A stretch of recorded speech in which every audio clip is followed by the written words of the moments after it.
नमस्कार। एस्ट्रो सफ़र में आप लोगों का एक बार फिर से स्वागत है। मैं ज्योति गुप्ता। आज हम बात करेंगे लग्न कुंडली और चंद्र कुंडली के बारे में।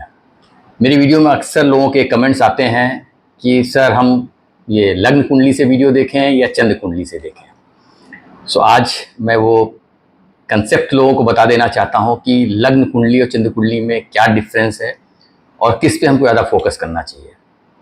तो शुरुआत करते हैं चंद्र कुंडली से।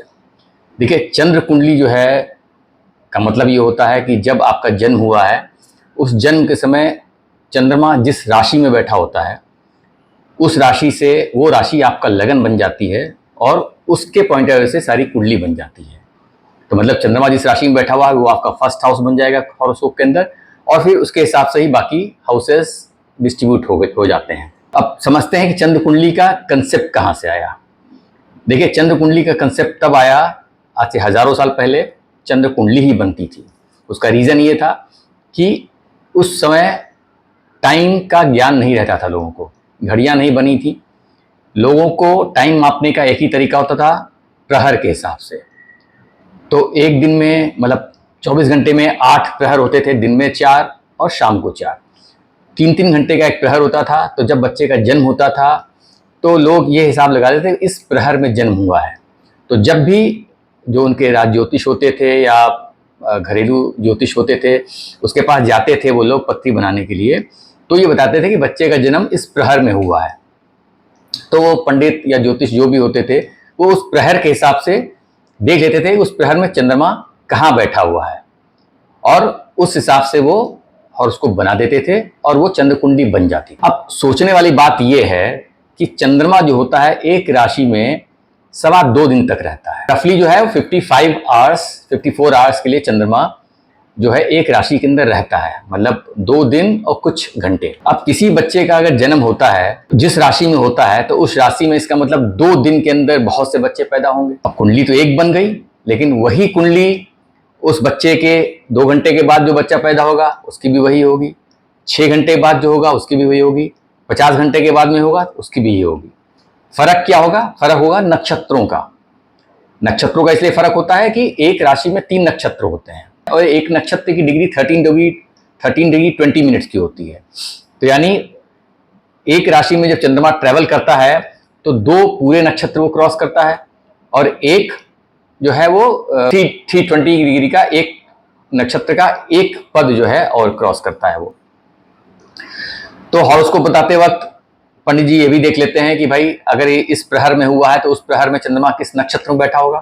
तो नक्षत्र का स्पैन भी जो है, अगर मैं बोलूं 2.25 नक्षत्र क्रॉस करता है, वो एक नक्षत्र 24 घंटे का हो गया। यानी उस 24 घंटे के अंदर बच्चा जो पैदा हुआ, जितने भी बच्चे पैदा हुए हैं 24 घंटे के अंदर सब उसी नक्षत्र में पैदा हुए होंगे। ओनली थिंग क्या हो सकती है कि भाई जिस वक्त एक बच्चा पैदा हुआ है दूसरा बच्चा अगर 4 घंटे के बाद पैदा हुआ हो, उस वक्त हो सकता है उस वक्त नक्षत्र बदल रहा हो सकता है कि उस 4 घंटे में कोई फास्ट मूविंग प्लेनेट शुक्र है या बुध हैं ये या सूर्य हैं ट्रांजिट कर रहे हो। ट्रांजिट का मतलब यानी कि वो बिल्कुल ही कस्प पे होंगे, क्योंकि 30 डिग्री का स्पैन होता है एक राशि के अंदर।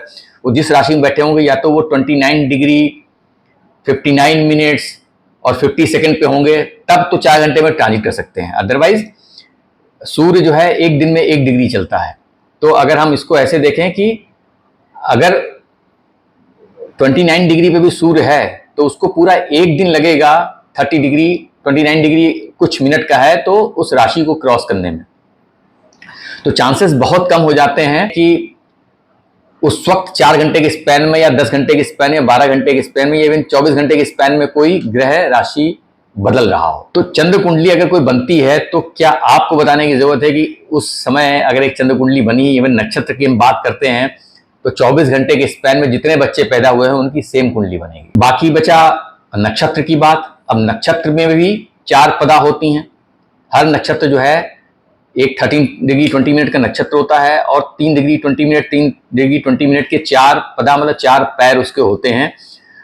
तो हम जब चंद्र कुंडली बनती है तो थोड़ा सा और डिटेल में जानने के लिए वो उस प्रहर के अंदर वो देखते हैं कि क्या किस पदा में बच्चे का जन्म हुआ है। तो वो पद के हिसाब से, पदा के हिसाब से नवांशा में उसकी पोजीशन देखी जाती है कि वो चंद्रमा किस नवांश में है, क्योंकि हर पद के जो है लॉर्ड होते हैं, वो लॉर्ड डिसाइड होते हैं किस राशि में नवांश जाने वाला है, उसके हिसाब से लॉर्ड होते हैं। तो मैं सिर्फ आप लोगों से जानना चाहता हूं कि आप बताइए मुझको कमेंट में कि चंद्रमा की इस पोजीशन से चंद्र कुंडली क्या उतना मायने रखेगी किसी की जिंदगी में। दूसरी चीज, चंद्र कुंडली का कंसेप्ट क्या है। देखिए, चंद्र कुंडली बनती है बिकॉज चंद्रमा जो हमारे मन का कारक होता है। हम अपनी जिंदगी जो जीते हैं हम अपने मन के हिसाब से जीते हैं कि हमको क्या चाहिए। बट क्या आज के ज़माने में हम चीज़ों को अपने हिसाब से कर सकते हैं? हमको हर चीज़ जो है मन मार के करनी पड़ती है। हमारे मन में तो बहुत चीज़ें होता है। हमारा जो मन होता है वो हम बचपन से वो छुपा होता है, अंदर होता है, अंतर्मन होता है। बहुत सी बातें हम मन की लोगों से बता भी नहीं पाते हैं। हमारे मन में बहुत कुछ आता है ज़िंदगी में करने के लिए। हमारे मन में तो होता है कि हमारे पास BMW कार हो जाए। हम तो अपने मन से विदेश टहल आते हैं। हम अपने मन से कभी US में होते हैं, कभी ऑस्ट्रेलिया में होते हैं। हम अपने मन से हम कोई फिल्म देखते हैं तो कोई हीरोइन अच्छी लगती है तो हम मन से उसके साथ में होते हैं। लेकिन क्या हम रियल में हो पाते हैं? क्या हम जिंदगी में अपने मन से हम कुछ और चाहते हैं जिंदगी में करना, लेकिन हम कर पाते हैं क्या? क्योंकि हमारे मन पे हमारा सिर्फ मन है। हमारी पूरी ज़िंदगी जो है वो दूसरों के कंट्रोल में रहती है। चाहे हमारे माँ बाप के कंट्रोल में रहे, या हमारे गुरु के कंट्रोल में रहे, या हमारे भाई बहनों के कंट्रोल में रहे, या आने वाले समय में हम जहाँ काम करते हैं वहाँ हमारे बॉसेस के कंट्रोल में रहे, या हमारी बीवी के कंट्रोल में रहे, या हमारे बच्चों के कंट्रोल में रहे। मन जो है वो हमारा मन रहता है। बहुत चीज़ें तो हम मन की बता ही नहीं पाते लोगों को। तो चंद्र कुंडली का कंसेप्ट जो है वो बैठता ही नहीं है। क्योंकि अगर चंद्र कुंडली से हम देखें तो उसका मतलब ये हो गया कि चंद्र कुंडली से 10म स्थान जो होगा वो स्थान हमारे मन का कर्म स्थान होगा। अब मन से तो हम चाहते हैं किसी कंपनी के हम CEO बन के बैठे। हम मन से चाहते हैं कि यार हम शाहरुख खान बन जाएं। हम मन से चाहते हैं कि हम विराट कोहली बन जाएं। तो मन से चीजें नहीं होती हैं। तो चंद्र कुंडली मेरे हिसाब से कुछ हमारे बारे में बहुत क्लियर बताती नहीं है।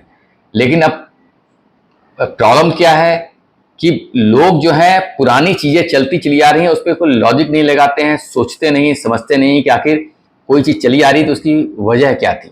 उस वक्त मजबूरी थी, क्योंकि हम लगन को डिसाइड नहीं कर सकते थे उस वक्त, क्योंकि वो एस्ट्रोनॉमी का पार्ट है। साइंस इतनी एडवांस नहीं थी। और दूसरी चीज, घड़ियां नहीं थी। समय का सही मापदंड हमको मालूम ही नहीं था कि उस वक्त टाइम क्या हुआ है। हमारा 3 घंटे का स्पेन रहता था। तो हम को चंद्र कुंडली बनाना मजबूरी हो जाती थी, और चंद्र कुंडली से चीज़ों को उस वक्त आंका जाता था। लेकिन आप सोच सकते हैं कि चंद्र कुंडली तो उस वक्त तो 24 घंटे में जो भी बच्चा पैदा हुआ वो भी उसी नक्षत्र में पैदा होगा। उसके शायद उसका वो चेंज हो सकता है, पद चेंज हो सकते हैं, इससे नवांशा बदल सकता है। लेकिन चंद्र कुंडली फुल प्रूफ नहीं है। अक्सर लोग बोलते हैं कि चंद्र कुंडली, मैं भी अपनी वीडियो बनाता हूँ, लोग मुझसे बोलते हैं, मैं भी बोल देता हूँ भाई इसको चंद्र कुंडली से देखना और देख ले, इसको लग्न कुंडली से देखना देख ले, दोनों को रिलेट कर सकता है। मैं लग्न कुंडली में ज़्यादा विश्वास करता हूँ, चंद्र कुंडली में विश्वास नहीं करता हूँ, क्योंकि मुझे मालूम है चंद्र कुंडली में फ्लॉज है। लेकिन हर ज्योतिष वही बोलेगा कि नहीं चंद्र कुंडली से भी देख लीजिए, अगर आपको कुछ लग रहा है तो लग्न से भी देख लो, चंद्र से भी देख लो। कैसे देख लें? चंद्र कुंडली का कोई मतलब नहीं है। वो उस समय बनाई जाती थी जब हमारे पास मजबूरी थी, कुंडली तो बनानी है। तो हम ग्रहों की स्थिति देख करके हम प्लेसमेंट कर देते थे। वो भृगु नंदी नाड़ी का सिद्धांत है। चंद्र कुंडली जो है, आज अगर किसी के पास डेट ऑफ बर्थ नहीं है उसकी, अब आप सोचिए कोई आदमी आपको ये बता दे कि भाई मेरे पास समय नहीं है और मेरा जन्म 5 अगस्त 1966 को हुआ है, तो आप 5 अगस्त 1966 को जाकर के कुंडली बना दो। उसके अंदर आप देख लो, आपको मालूम चल जाएगा 5 तारीख को चंद्रमा किधर है, तो वो आपकी कुंडली बन जाएगी। चंद्रमा को लगन बना लो, कुंडली बन गई। फिर किसी की कुंडली में जिसके पास समय नहीं है उसकी कुंडली में कोई दिक्कत ही नहीं है, बना दो चंद्र कुंडली, उसकी चंद्र कुंडली बन जाएगी। इतना तो लोगों को मालूम होता है कि भाई दिन में हुआ है, रात को जन्म हुआ है। दो लोग बोल देते हैं कि सर मेरा जन्म इस तारीख को हुआ, टाइम नहीं मालूम है लेकिन दिन में हुआ है। तो आप दिन में देख लो कि चंद्रमा कहाँ बैठा हुआ है। सुबह 6 बजे से लेकर के शाम को 6 या 7 बजे तक आप देख लो कि चंद्रमा कहाँ बैठा हुआ, कुंडली बन गई। चंद्र कुंडली बना लो, बताने लोगों को, बट क्या बता पाओगे? नहीं बता पाओगे। ये तो वही कंसेप्ट हो गया जैसे वेस्टर्न कंट्रीज में जो ज़ोडिएक साइन कंसेप्ट लगता है कि भाई 22 जुलाई से लेकर के 21 अगस्त तक तो है वो लियो साइन है।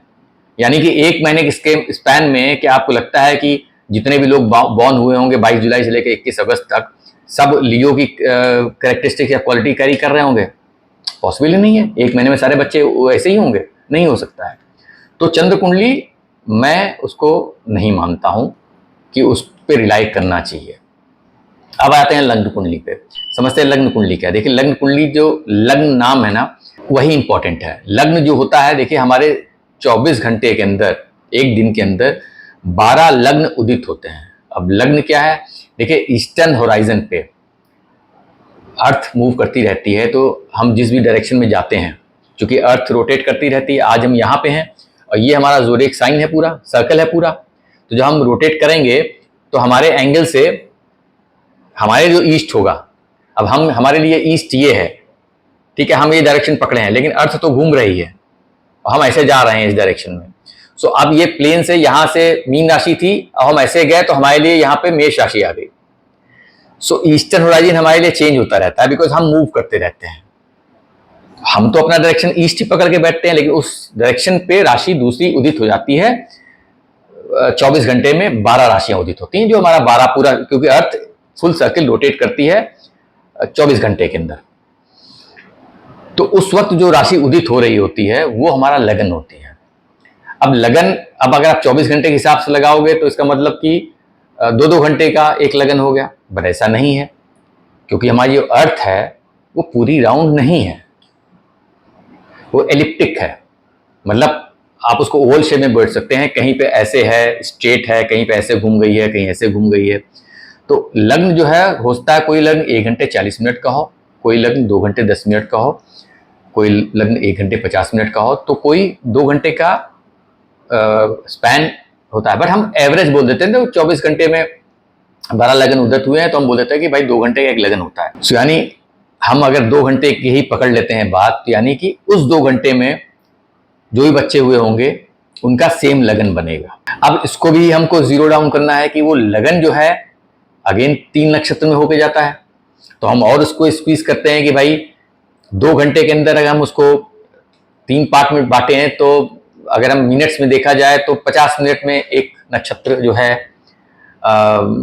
हो गया। अब यानी 50 मिनट में जो भी बच्चे पैदा हुए हैं वो उस लगन में पैदा हुए हैं और उस नक्षत्र में पैदा हुए हैं। अब उसको और जीरो डाउन हम करते हैं, हम नक्षत्र की पदाओं पे जाते हैं कि वो पहली पदा में जन्म हुआ, दूसरी में हुआ, तीसरी में हुआ, चौथी में हुआ है, उस नक्षत्र के हिसाब से।